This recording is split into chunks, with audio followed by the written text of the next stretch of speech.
Okay, folks, so this week's course is a course called Blue Ridge Trail Golf Course, and it is near, just south of Wilkes-Barre, Pennsylvania. It is about 60, 70 miles west of Allentown, Pennsylvania. It is just north of the intersection of I-81 heading north towards Scranton and I-80 heading east towards Philadelphia and New Jersey. Actually, I guess you go through New Jersey and then Philly is south of there. So let's put it this way. Now, this is probably my last major review. I might do one or two more major reviews, but the main thing is this is probably going to be next to or close to next to my last video for the year. And the reason is fairly complicated, but ultimately it comes down to the weather and the daylight. As I have reported on, or at least played on, most courses that are within a 2 or 3 hour drive of the Washington, D.C. area of interest to me. And I find that there are fewer and fewer real options for a day drive, day trip, day round out of the city. Either west or south, down towards Tennessee, Kentucky, central West Virginia, maybe Ohio, certainly, or south towards Alabama. I mean, Arkansas, Missouri. These are really long trips down there. For me, Dallas is literally about 24 hours, so it's really not a day trip. It's more like a weekend trip, or even a 2 or 3 day trip on top of that. And heading north, you really have a different phenomenon because there's so many small towns and cities, medium-sized towns and cities, and the traffic starts to become a major factor. So for this course, there are a number of options that are relevant, I guess, to driving up to the course, is to take, I guess, 15 out of Frederick to Mechanicsburg and then take that north.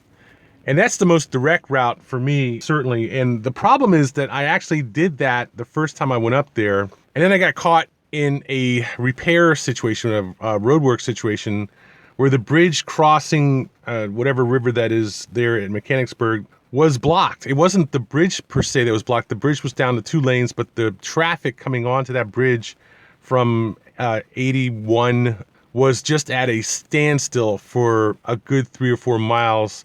And I lost an hour and 30 minutes there in that intersection. And just, for not going through Mechanicsburg, I guess on the end of 15, I decided to go west out to 83 and take it around the west side. And right there, it was just jam-packed up there.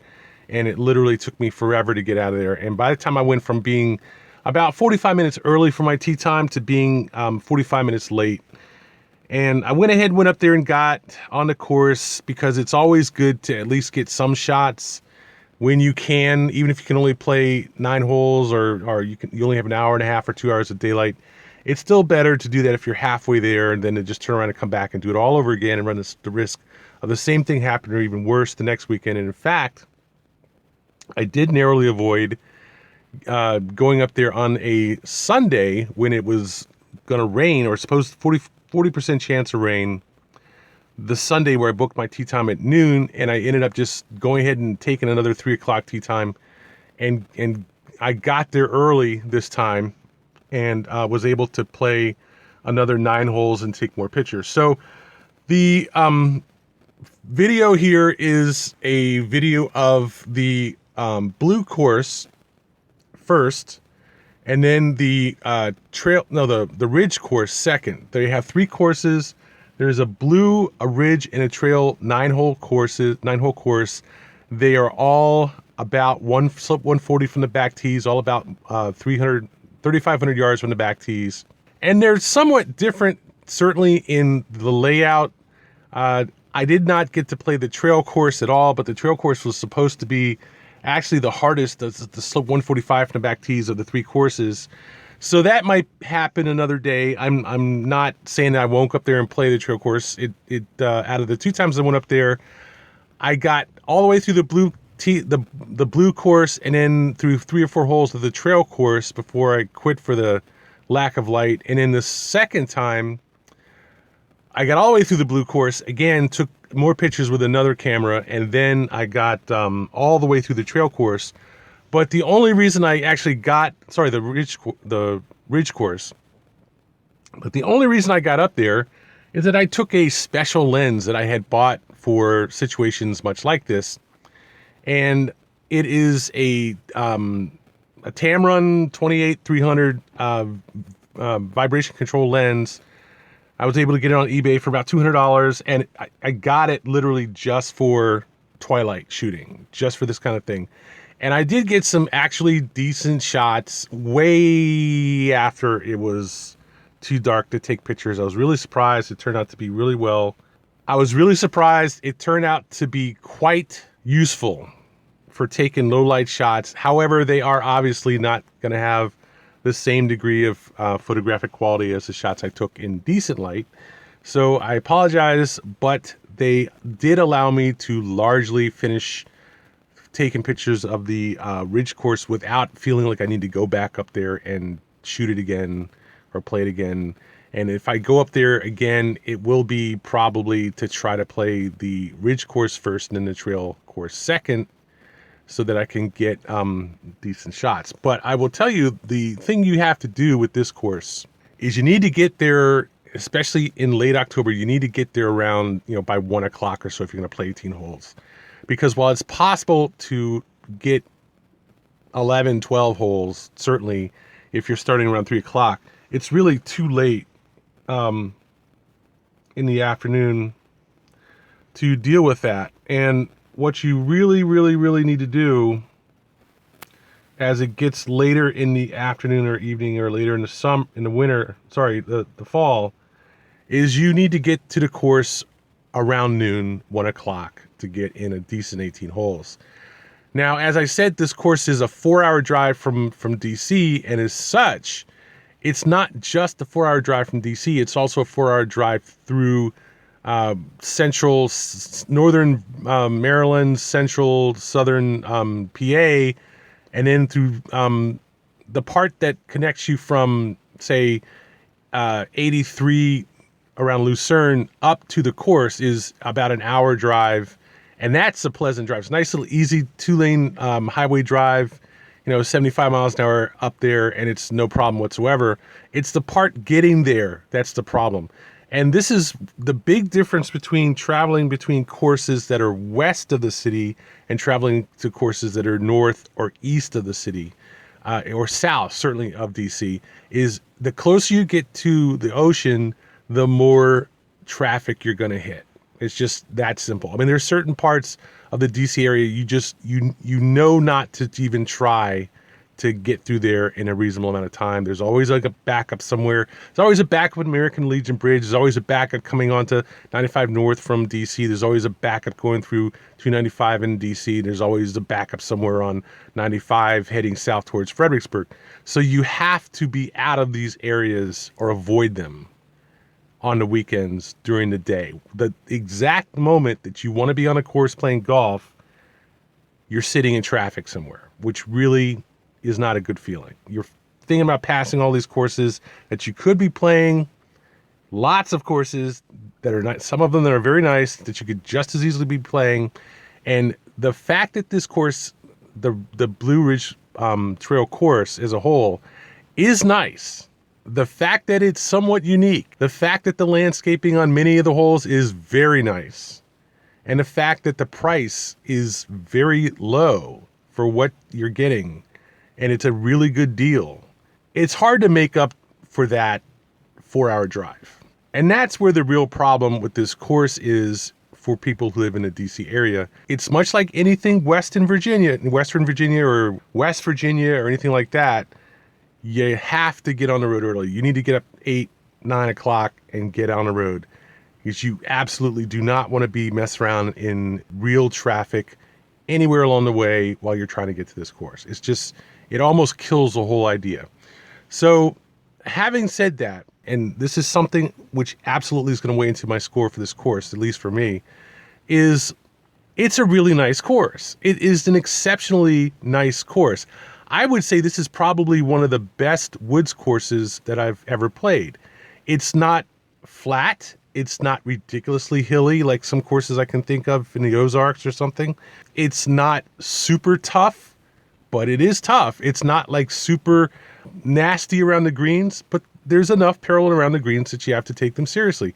It's a fun course to play. I'd say it's on the easier side of 140 than anything else, even from the back tees, but it is a respectably serious golf course without a lot of attitude, without a lot of this country club, pop collars and nonsense. I'm in a country club, I'm a member here kind of attitude. The people who were there were nice people. The clubhouse is decent without being ostentatiously or over ridiculously stuffy or anything like that. Very down-home folks that work at this place and the staffing there. And it's quite a decent place without being over the top and certainly without being expensive and stuffy and pretentious and all kinds of attitude, which is, it just kills, in my opinion, going to a course where it's just overbearing. Okay. And I'm sure everyone's played at a course like that at some point in their life. If not, you keep playing enough golf, you will. You know the difference between a comfortable environment that's clean, well apportioned, well laid out, quite capable of doing a decent job in terms of providing a good environment to eat in and maybe watch a little TV in or something while you're sitting there having your food or having a drink, but without having this whole cloying thing going, where you're just constantly having this hoity-toity kind of attitude going. There was none of that at this place, and it was very nice. So they let me bring my cart in well after dark the second night I played, which is not something that you see in a lot of places. Haven't done that for a long time, and it really was only out there this late because of this one. I really, really, really wanted to get at least some pictures of the whole ridge course, and I didn't want to have to come back up there again just for that. And certainly there's 3 courses. 3 9-hole courses there. This is a nice kind of thing to have, I think, 3 different 9-hole courses. So this is a thing that I think that many course managers should keep in mind. There are a lot of good courses out there that are 27 holes. Why is it that you have trouble with 18 holes? Okay? There's always going to be good courses out there that are better than bad courses. There's always going to be courses out there that are a decent price that are at least as good as a course that costs $100 or $150 a round. And if you really are not capable of keeping up a course, then players will go somewhere else who want to play a decent course. It's just that simple. I'm sure there'll always be people, and absolutely there'll always be people who are willing to be loyal and stick around and play courses that are right down the street, even if they're crappy courses. The greens are in good shape. The course is barren spots. All right, so let's get to the chase here. So the bottom line is that this is a very nice environment to come out and play golf in, which means inevitably that people are going to come here with their dogs and walk around the course. And sure enough, every day that I came up here twice, every day, especially in the afternoon when there's fewer golfers, that brought out the dog walkers, strolling around the cart paths with their dogs. And one hole, the first day, I had the unfortunate experience of having a guy with a Cocker Spaniel follow me while I was playing, I guess the 7th, 8th, and 9th holes on the blue course, followed me up the hill, which was disappointing and annoying, honestly. But anyway, other than that, there are almost no houses on the course. There are some houses near their course. It's certainly in the middle of a neighborhood, although it's one of those small, backcountry neighborhoods. And there are only about 3 or 4 houses that are literally within the immediate vicinity of the course. So it is a very free of housing kind of environment. I saw one small plane fly over the course while I was there 2 days. And for the most part, all that you're going to hear on the course in terms of distractions are other players, either talking or riding by in their golf carts. So all in all, it was a pretty nice experience. Really no real negatives to speak of. And in general, I had a great time playing it. And I will give this course an A as probably the best wood course experience that I've had. Certainly at one of the better prices and not all that far away from DC that I would not come up here and play it again. It is a drive, but I would do it again to play this course again. So to summarize, an A course, Blue Ridge Trail golf course in Hazelton. Let's say Hazelton. It's about 10 miles north of Hazelton on I-81 across I-80 heading east. But it is north of that intersection by about 3 miles, just north of Hazelton in Pennsylvania. An A course.